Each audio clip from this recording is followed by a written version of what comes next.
আসসালামু আলাইকুম। আজকে আমি বানাবো লাউ শাকের ভর্তা। তো আমি লাউ শাকগুলোকে ভালো করে ধুয়ে একটা কড়াইতে পরিমাণ মতন লবণ দিয়ে দিয়েছি এবং দিয়ে নিয়েছি অল্প পরিমাণের পানি। শাকটা সিদ্ধ হওয়ার জন্য পানিটা অল্প পরিমাণে দিতে হবে, কেননা শাক থেকে পানি বের হবে।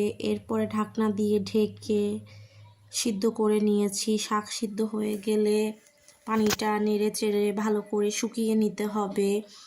পানি শুকিয়ে গেলে এরপরে চুলা থেকে নামিয়ে নিব, কড়াই বসিয়ে দেব। তাতে দিয়ে দিব পরিমাণ মতন সরিষার তেল। তেলের মধ্যে দিয়ে দিয়েছি কয়েক কোয়া রসুন। রসুনটা ভেজে নিব। কিছুক্ষণ ভেজে নিয়ে এর মধ্যে দিয়ে দিব পেঁয়াজ কুচি এবং রসুন কুচি একটু ভেজে নিয়ে এর মধ্যে দিয়ে দেব কয়েকটা কাঁচামরিচটাকে ভেজে নিব পেঁয়াজ রসুনের সাথে। এখন দিয়ে নিব কালো জিরাগুলো ভালো করে নেড়ে চেড়ে পেঁয়াজ মরিচ এবং রসুনের সাথে ভেজে নিব। এরপরে এর মধ্যে দিয়ে দিচ্ছি আগে থেকে সিদ্ধ করে রাখা লাউ শাকগুলো এর সাথে ভালো করে কিছুক্ষণ ভেজে নিব। এরপর এর মধ্যে দিয়ে দিব কয়েকটা ধনিয়া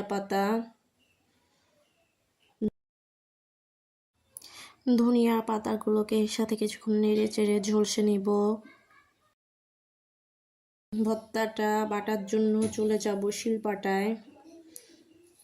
শিলপাটায় আমি সবগুলো উপকরণ একসাথে ভালো করে বেটে নিব।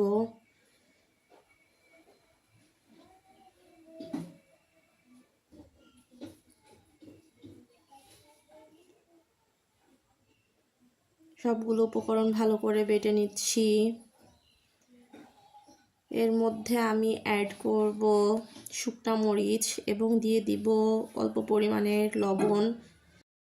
শাকটা সিদ্ধ হওয়ার সময় লবণ দিয়েছিলাম, এর জন্য এখানে আমি সামান্য পরিমাণে লবণ ব্যবহার করব। শুকনা মরিচটাকে ভালো করে ভেঙে নিচ্ছি। এরপর সবগুলো উপকরণ আবার একসাথে করে বেটে নিতে হবে। এই ভর্তাটা খেতে কিন্তু অসম্ভব মজা হয়। এর মধ্যে আমি কিছুটা পরিমাণে সরিষার তেল দিয়ে দিচ্ছি। এরপরে হাত দিয়ে মেখে নিব। রেডি হয়ে গেল আমার মজাদার লাউ শাকের ভর্তা। গরম গরম ভাতের সাথে খেতে কিন্তু দারুণ লাগবে ভর্তাটা। ভালো থাকবেন সবাই। আল্লাহ হাফেজ।